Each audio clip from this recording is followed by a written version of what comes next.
The juvenile court magistrate ordered we not show their faces or use their names, only initials because of their age. First up was DL, a 16-year-old girl.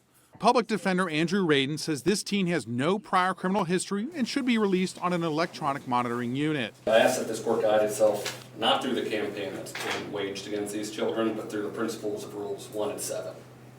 Specifically, we need to look at whether the community is in danger if TK is released back to the semi-independent living arrangement that they're in.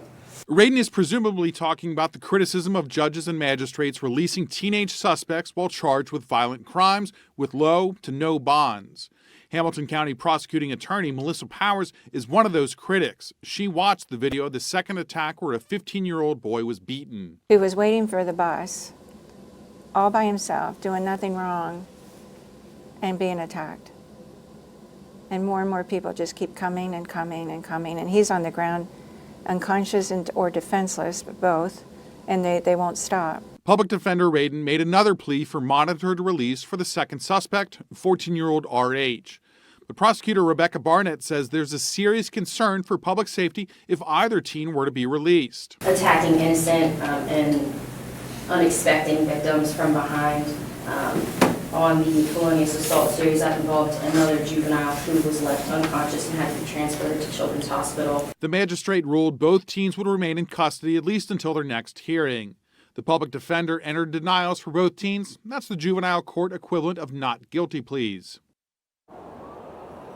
Now, we also learned during the hearing that took place behind me at the Juvenile Court Youth Center that more charges are likely from a third incident that happened at the Chipotle on Fountain Square, but that incident is still under review. And I would like to point out that the other two suspects who have already been released, 18-year-old Jaden Hill and a 14-year-old boy, unlike today's suspects, they have been released on electronic monitoring units, something that critics like County Prosecutor Melissa Powers say should not be happening given the violent nature of these crimes. In Mount Auburn, I'm Christian Hauser. Back to you all in the studio. All right, Christian, lots of updates today in this investigation. And if you have any information on these attacks, you're asked to call Crime Stoppers at 513-352-3040. You can remain anonymous and you could get cash for your clues.